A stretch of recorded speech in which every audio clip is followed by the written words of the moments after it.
You're listening to Achtung Millwall, broadcasting from the beautiful South Birmingham. Accept no substitute. Well, Gaffer, when you need a performance, to do it at St Mary's like that in front of 2,800 Millwall fans and get 3 points, that's some start.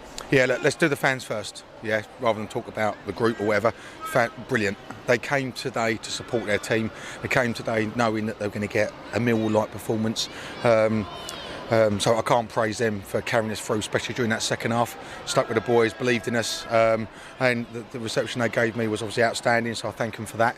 And then the players, credit goes to the players. You come here, you know Southampton want to dominate at least 75% possession. It was probably more than that today, I've got to be honest. But look, we're fine with it. We was comfortable with it. We knew the game plan. We knew what we wanted to do.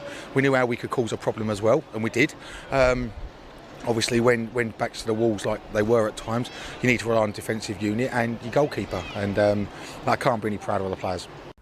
Well, that voice was, of course, the unmistakable tones of Mr. Millwall, Neil Harris, who has returned with a bang, as the South London Press puts it in Alex Grace's column, the 4 things we've learned from the weekend. Really, really impressive victory on Saturday, dear listeners. And, a follow-up to a relatively short build-up. There was none of the, obviously, it came as a surprise, none of the build-up you would normally get with a new appointment. And just 1 or 2 really, really well-chosen words by Neil, and a wonderful post-match, interview there with Max McLennan of Millwall TV. So, as the South London Press has put it here, Harris starts with a bang. It was not pretty, it was effective. It was a complete diametric opposite to everything that we saw in that limp performance last week at home to Sheffield Wednesday. But what a start for the new Harris regime. Ladies and gentlemen, you are listening to Achtung Millwall. My name is Nick Hart. Before we get into today's voicemail show, I just want to mention Harvey's Den Cafe. We've been giving a bit of a boost to Harvey's Den in this weekend's shows. Really good cause, obviously, part of the Mill Community Trust. But for your match day grub, why not think about popping into Harvey's Den? They do all your usual pre-match nosh, fry-ups, breakfast, all-day breakfast, patty and chips, you name it. They'll be doing it in there, open from 10:30 until 2 o'clock on a match day. It's open weekdays from 10:30 till various times during the weekdays for the kind of working crowd. But if you're there on a match day, give it a go. Give it a go. Everyone knows Harvey Brown. It's his cafe in the Lions Centre, directly next door to the turnstiles, the West Upper. Harvey's Den Cafe. Big up to them. Give it a go. Why not?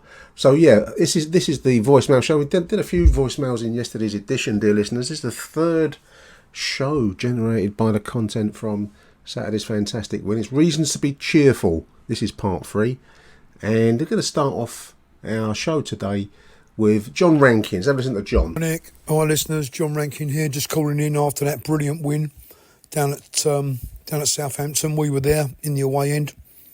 Got a bit wet walking down from the station, but boy oh boy was it worth it. I'd like to mention a few things. I feel kind of, Neil Harris made some interesting and correct selections there, and that's what I want to talk about first. First of all, this obsession with having a left-footed left back. People forget Ian Dawes, right? You can play a right footer at left back as long as he sets himself up properly and shows the guy inside, rather than outside, then he can use his right foot to tackle. So no problem there, and I think Danny Mack had a superb game at left back. Ryan Leonard, brilliant at right back. A little bit shaky to begin with. But he grew into the game, and in the end, he was really dominating that right back area. In the middle, Cooper and Tanganga, can't complain really. And Sarkic, what a performance, came for a lot of balls. He made a brilliant save at the end, which I didn't see because we were in the away end, obviously. So I'd like to see that on the highlight reel. But on X, they said that it was, a mad save, a fantastic save right at the end. Interesting midfield selection, which I totally agree with. I thought Billy Mitchell was my man of the match, actually. And I thought Billy Mitchell, Danny Mack, George Saville and Jake Cooper all played really well. And that's 4 sort of solid Neil Harris players that produce the goods, really. I know we got Casper Denora on the bench. I'm not so sure where he fits in at the moment. You could kind of, George Honeyman did a job. We've got a lot of midfielders, and it's a question of picking the right midfielders, I think, for the match, for the game in hand. Southampton were brilliant. I mean, 95% possession or something ridiculous. I thought they were going to put, 5 or 6 goals on us. How we survived that, I don't know. And it's just sheer will and determination. Absolutely fantastic. Thought Zian Fleming had a good game in spells. I think he might have to work on his sort of fitness a little bit, it seems to me. But who am I to criticise, Beautiful penalty. Sent the goal in the wrong way and put it right into the side netting. It actually came in off the post, I think. So copybook penalty. And the first goal, couldn't see much of it. But it was brave, it was courageous, and it was from a high ball, a set piece, I think. The Southampton goal, well, I thought, this is sweets off a baby. I mean, it was a lovely goal. Beautiful ball in after they were playing the ball round on the box. And the guy just stepped in and nipped in front of the defenders. But that was it. It was 2-1. What an atmosphere in the away end. It was interesting. We were getting a train back because we're staying down in the New Forest area. And we were getting a train back to a place in New Forest, and there was some guys there, neutrals, who went down to watch the match, and they were saying that the sound of the monks' chant was just unbelievable. They'd never heard anything like it, so loud. And the away end was absolutely terrific. I said to my son I was with, this is one for you to remember, boy. 30,000 people in a Premiership stadium, an hour away end, completely dominating it. So, good performance from the lads on the pitch, great performance from the supporters. I'm a happy Millwall supporter. Come on, you Lions. Great stuff, John. Yeah, that monk chant, there's a video doing the rounds. Listeners, do have a look on. Actually, if you haven't seen it already, you've probably seen it, I dare say. But it goes on for minutes. The only one that's ever beaten that, in my experience, in my time, was the cup final. It was benefit of rosy tinted 20 plus years now, seemed to go on for the bulk of the second half in the FA Cup final. But it is a mighty roar when it gets going. No other club can do anything quite like it. I hear a lot of imitation attempts at it. I noticed Crystal Palace try and lift it a little bit in an attempt to put a bit of edge on their black ultra type of Germanic font type of turnout. And one or two other teams have a little dab at something like it, but no one at all, to my knowledge of football, does anything like the Millwall monk chant, as I call it. And it is a terrific sound, and it can't help but lift players. It must do. Tired legs become rejuvenated when it's in full flow. Interesting point you make about Danny Mack, John. In fact, I've stolen it. The bitter comes out better on a stolen loop off of Millwall's official website. I'm going to play Danny Mack's, before I continue, I'm going to play Danny Mack's interview with Mill TV. Danny, a great away day and 3 points in the bag at Southampton. What's your feelings on that one? Yeah, I think it showed on the pitch. Everyone gave 100%. Just over the moon, mate. Over the moon. Obviously, we gave it everything today. We knew what it meant, and obviously for the travelling supporters today, I think we give it them all. And we owed them one. There you go, short and sweet. I only ever lift off the ex-published videos for my own, use, which is obviously all donated to charity listeners, so no personal gain in it at all. But yeah, just going back to John, Ian Dawes, wow, what a name to throw into the mix.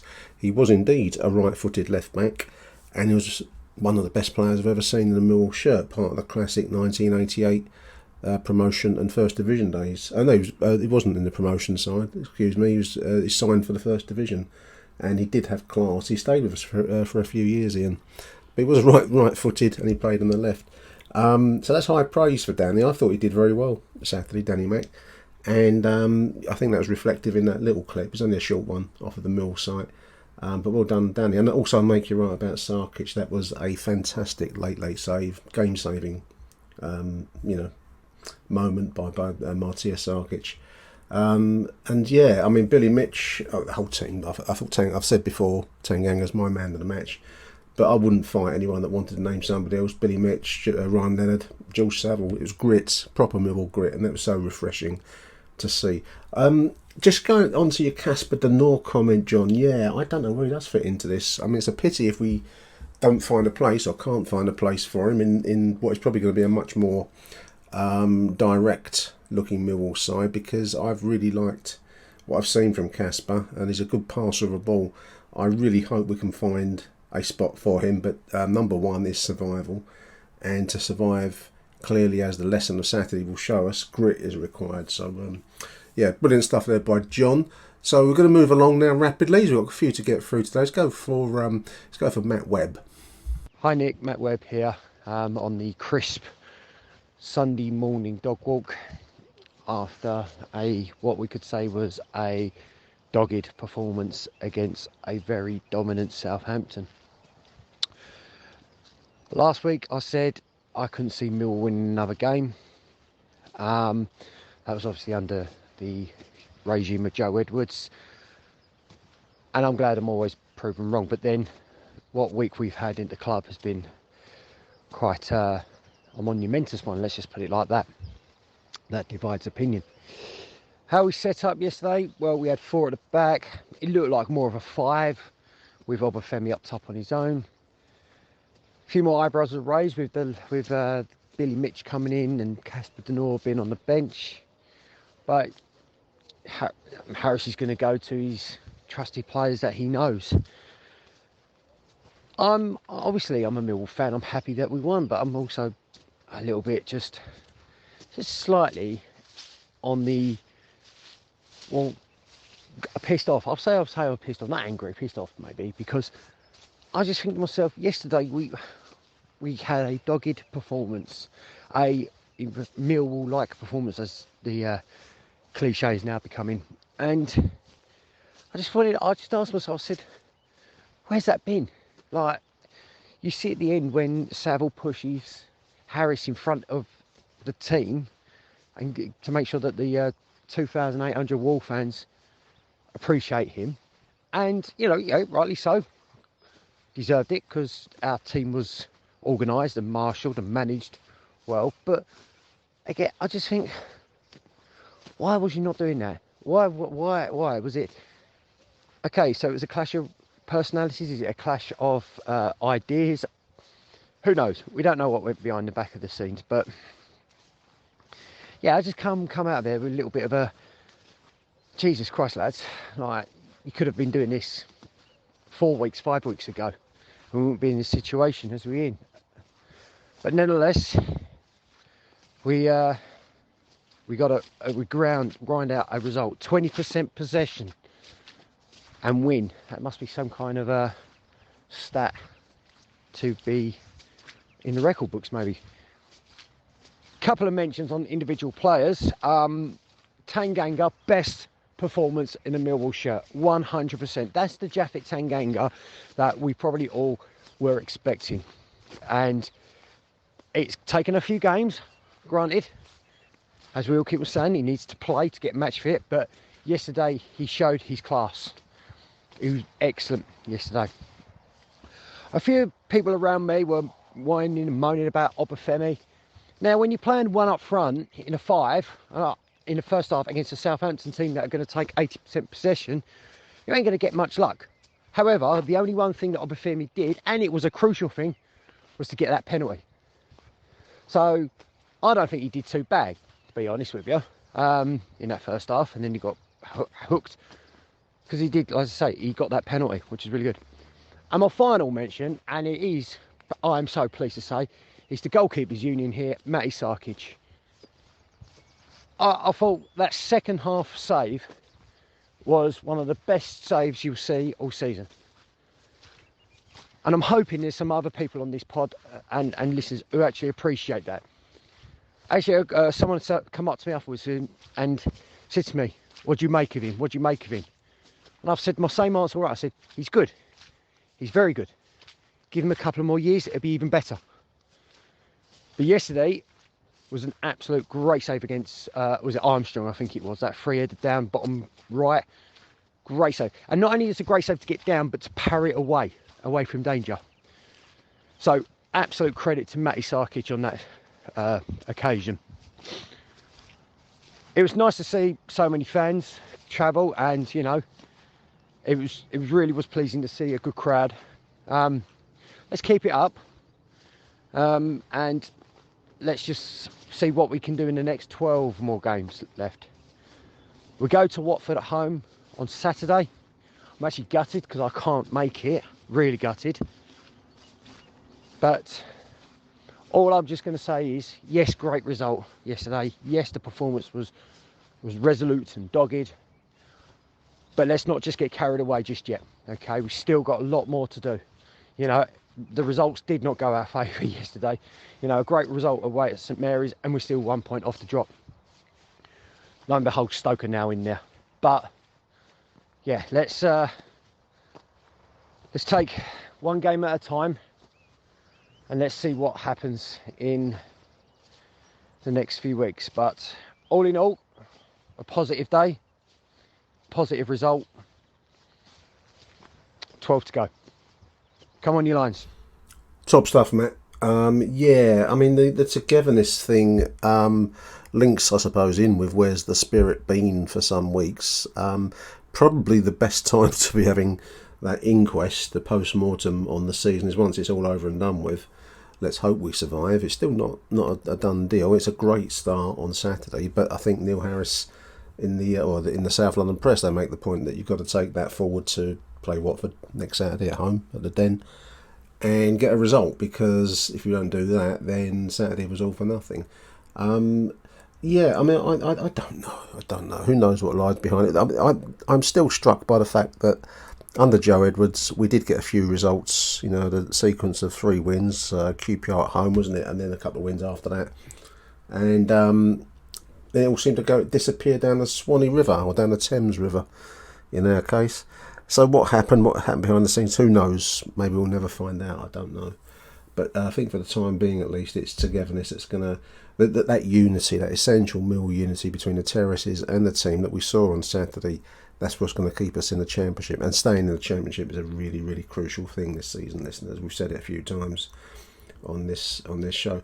Mate, you're right about Obafemi.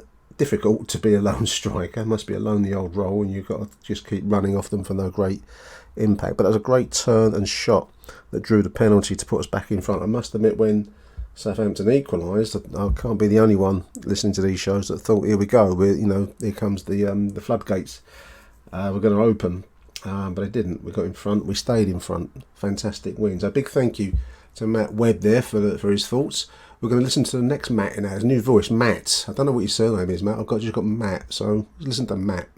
Different Matt. Hello, Nick. Just a quick one after the game yesterday. Obviously, over the moon with the result, but being realistic, yesterday was nothing out of the ordinary, really, if in hindsight.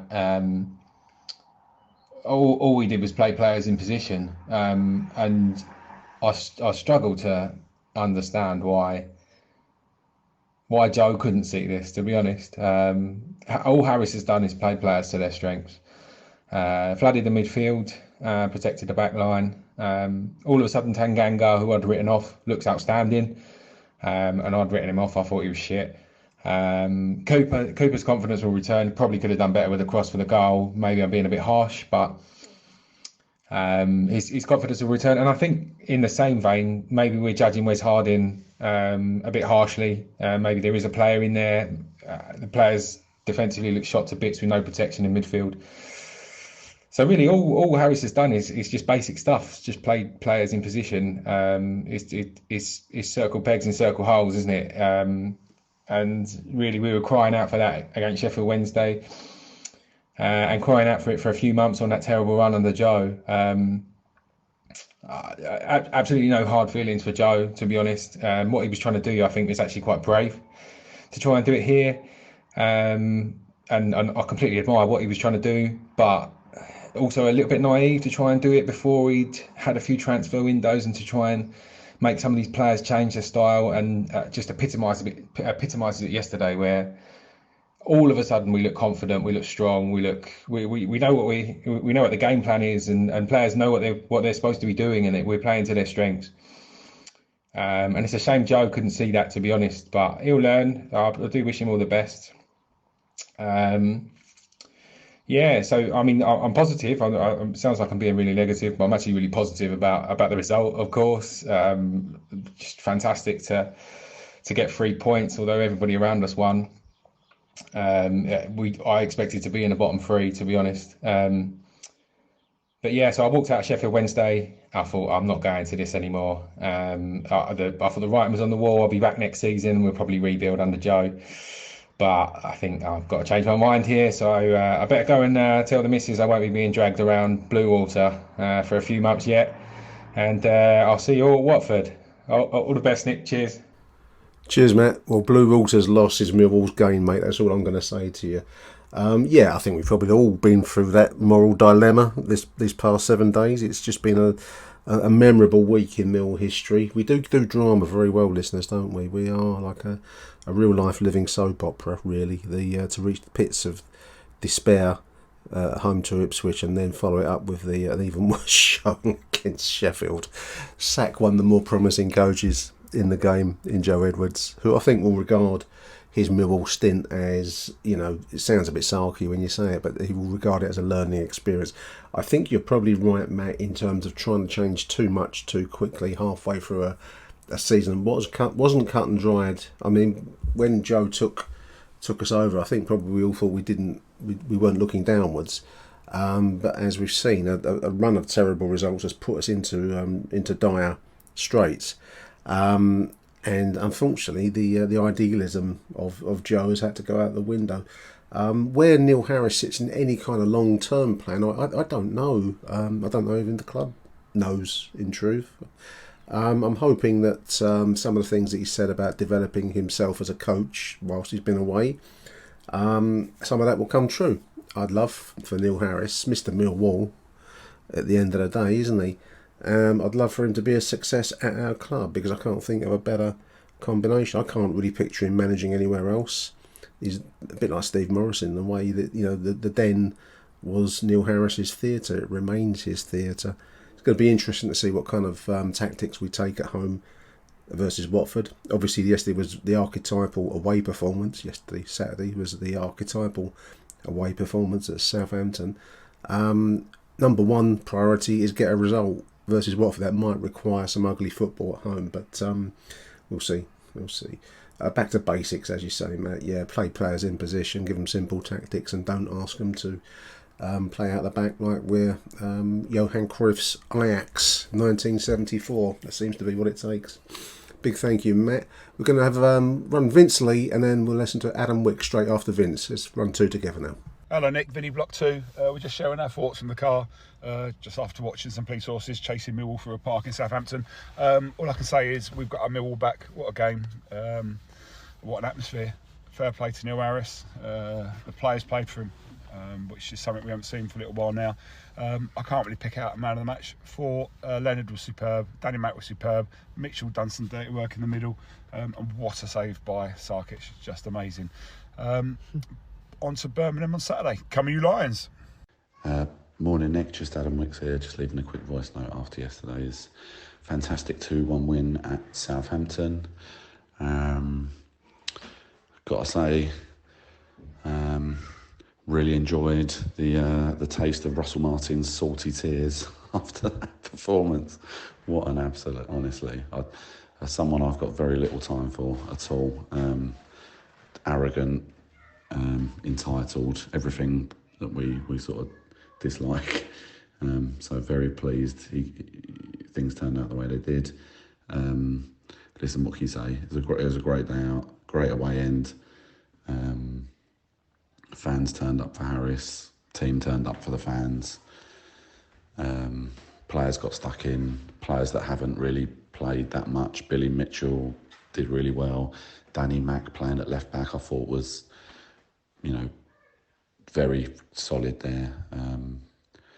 Tanganga was great. Saville sort of provided that bit of leadership that we've been crying out for. Fleming, very good. I mean, very good. Everyone put in shifts, so I take my hat off to all of them. Really hope we can get a little bit of momentum now and just pull away a little bit.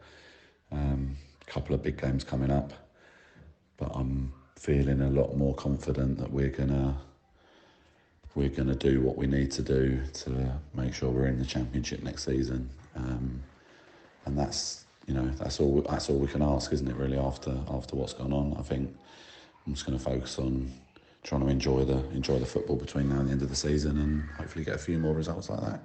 Anyway, come on, you Lions!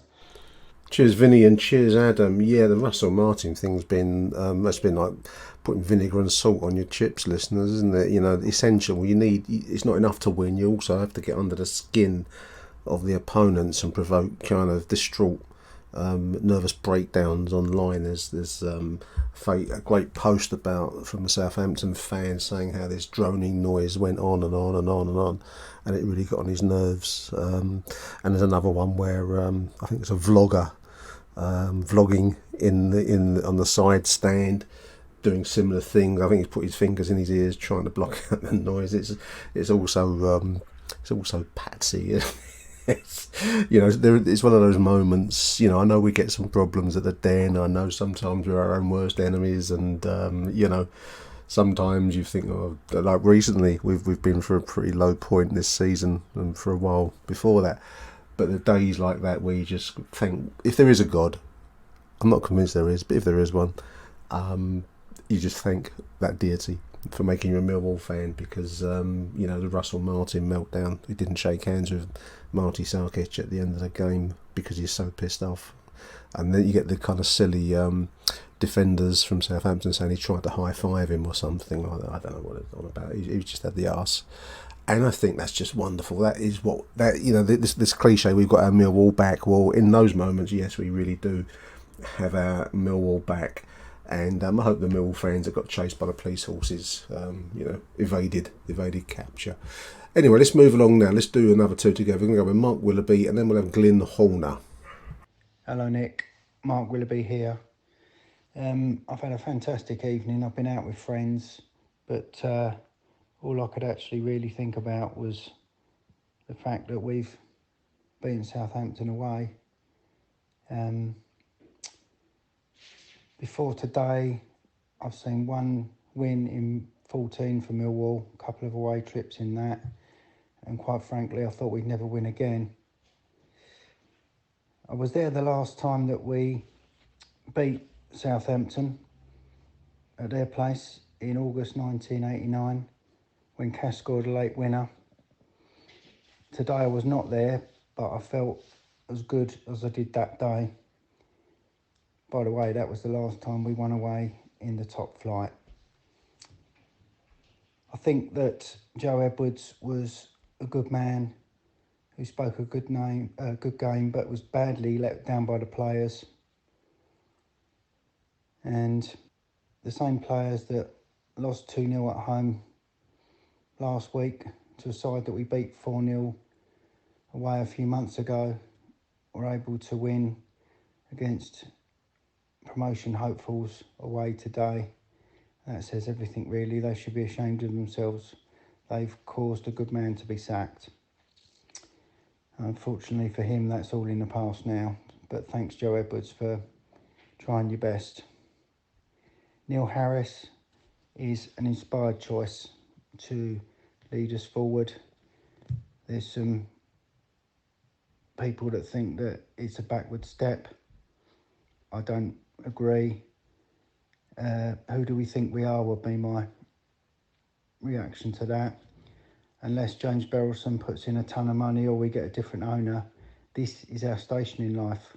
We are a championship side of limited resources, and we are very, very lucky that Neil Harris agreed to come back to us and leave a decent job at Cambridge. So I want to say thank you to Neil for doing that, the call of Millwall, has hooked him in, and we are the recipients of that. We should be very grateful, and I certainly am. An 18-month contract does seem a little bit strange, because a lot of people would say, well, it'd be very good to get us out of a hole, but he's not going to come for 4 months and leave a good job. We have to give him 18 months. We have to respect him by giving him a good crack of the whip.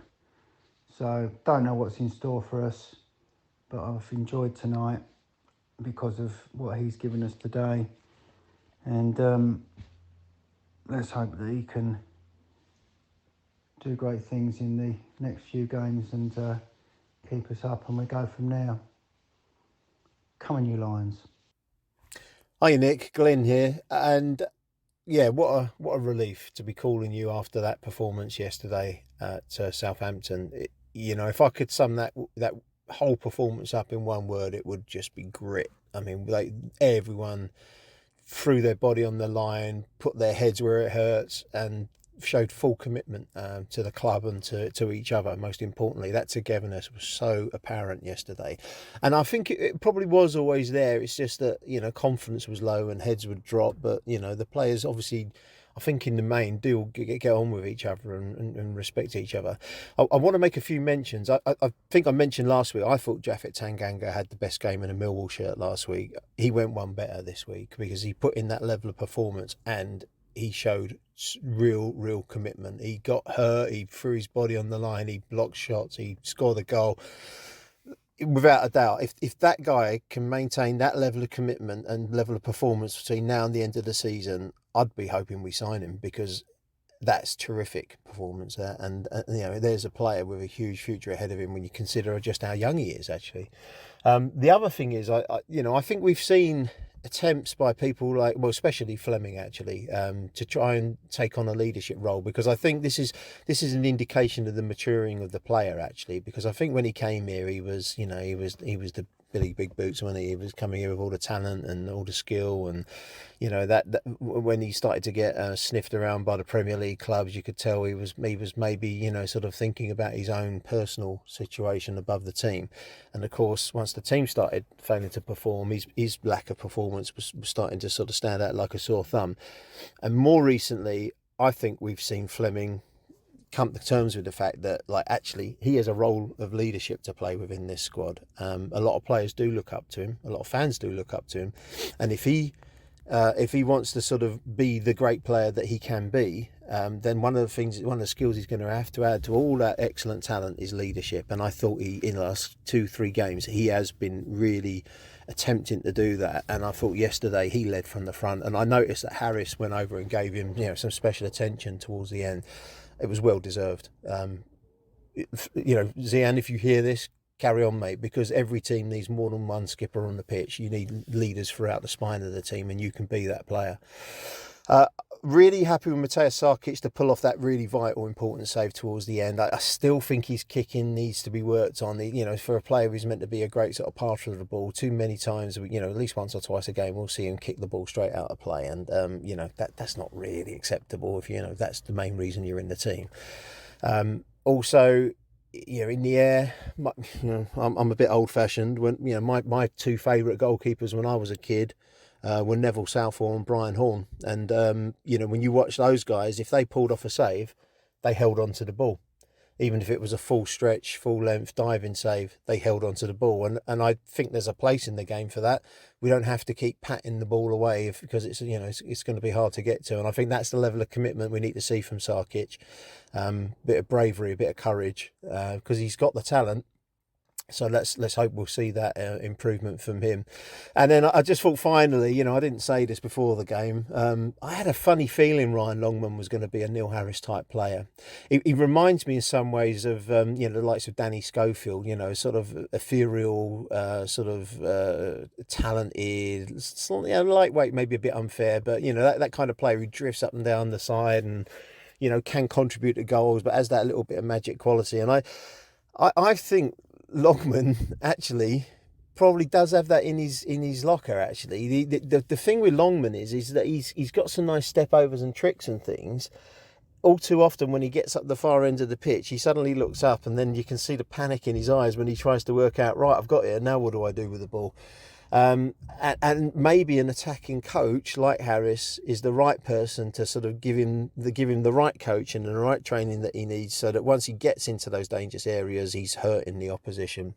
And because he's got that all-rounder ability, I think he will fit into either wing-back or maybe even playing up front or straight out-and-out winger. And Harris likes that kind of player. So, yeah, I reckon we'll be seeing more of Ryan Longman. And then just final mention, really happy for Billy Mitchell to sort of, stamp his mark on the team. I'm not buying the criticism that boy gets. We could not afford to buy that bloke if he was currently playing in someone else's first team. Like, he's a quality midfielder, and yes, if options aren't available, he will pass backwards and forwards. But he is a strong player. He's good with the ball at his feet, and he can pick a forward pass if the forwards are giving him the right options. So long may it continue. The reign of Neil Harris continues, and judging by yesterday, what a response! What a response! Come on, you Lions, let's do this all again now. 12 more games to go. Fantastic stuff, Glyn, and before him, Mark. Inspired, I think Mark said it, inspired choice of manager Neil Harris. I mean, I wasn't alone in being taken aback by, not so much about the loss of Joe Edwards. I think that was unfortunately signed, sealed and delivered 5 o'clock last Saturday. But I didn't see Neil Harris coming, dear listeners, certainly not with him, ensconced in a job over at Cambridge with the probability that he was going to do well for them, because he does take, everyday players and get more out of them. And that's certainly what we saw on Saturday. Glyn, your point about Fleming and the leadership role, I think I've said it in the series of shows we've done this weekend. I was really struck also by the fact that Harris went over to Zian Fleming at the end of the game. I think there's a picture of him online, arm around him, talking to him quite intently, actually. And I do believe that there's a lot more that Zian can give, and I think if he has made the maturity connection, so to speak, that leadership and the team are greater than the individual. Big thing to absorb, maybe, when you're very good at a certain sport or talent. You have talent. But if that's clicked, and I did notice on his Instagram feed, I'm on Instagram, kids. He posted a picture of the celebrations on Saturday, Zian, with the word team. So maybe the team ethos is connected in Zian's head in a way that maybe it means something now, in a way it was just a word previously. I don't know. Do agree about Jeff Tanganga, Glyn. I mean, we've said a few times over these shows, man of the match.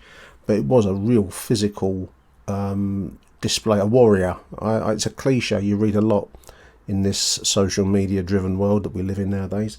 Warrior this and warrior that. But that was because he physically put himself on the line for the goal, got the goal, and then he was crunching into tackles. And he was a monster. He reminded me of Barry Kitchener in his pomp, and that is huge praise for somebody of my vintage, dear listeners. So big thank you there, Glyn and Mark.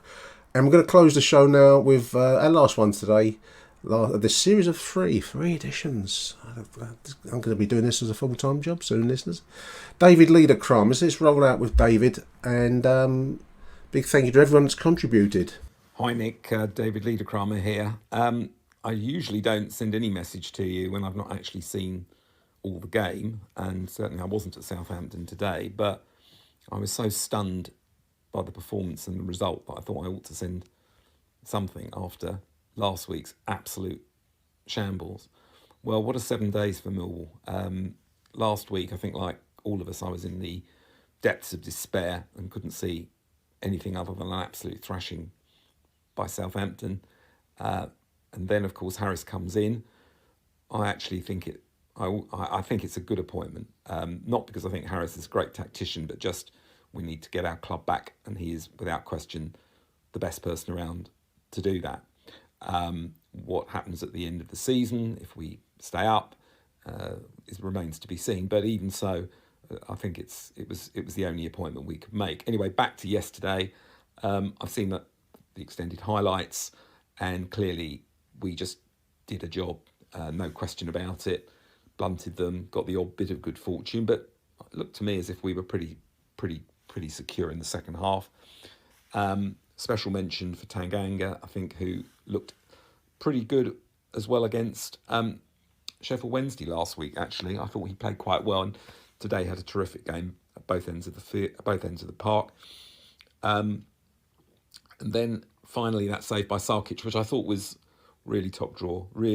He does have his deficiencies.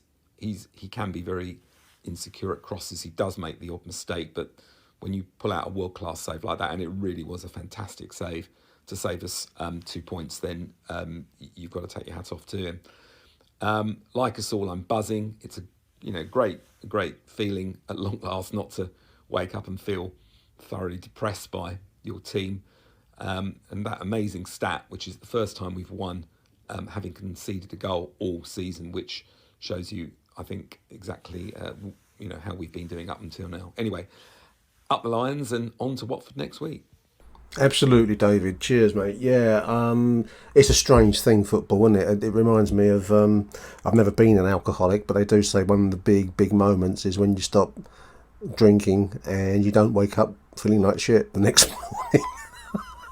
And this is the relief of being a Millwall fan. I think we're probably Millwall-holics, aren't we? That we've woken up Sunday morning having had a good win and we're not feeling like misery, I don't know if that's the right analogy. Apologies to anyone out there that is struggling with their issues. So anyway, big thank you to everyone that's contributed to the show. If you'd like to contribute, if you want to send me your thoughts, musings and whimsies post-match or in the week or whenever you like, really, listeners, give me a shout. You can contact me on X. You can send direct messages, and they do let you send sound messages. A number of the messages on these shows, these free shows, this weekend have been X direct message voice notes. If you prefer, give me a shout and we can exchange mobile numbers. You can send me WhatsApp voice notes. The modern world is a wonderful thing, and you can now be directly contributing to a show that generates money that we donate to the Lions Food Hub, because that's what we do with all the takings from our show. I'm really proud of that, and it's a fantastic cause. And as I said at the start of the show, support your local businesses, including Harvey's Den Cafe, because that's part of the community trust and it does so much fantastic work locally. There we are, dear listeners. That's the third part of this weekend's coverage of one of the most memorable days in recent times to be a Millwall fan. I'm going to play us out now with fast becoming a tradition, which is the very, very particular version of the old spiritual number, When the Saints Go Marching In. So take it away, the Southampton Brass Band, accompanied by the Millwall Choir. Until the next edition, listeners, thanks for listening. Arrivederci Millwall. Bye for now.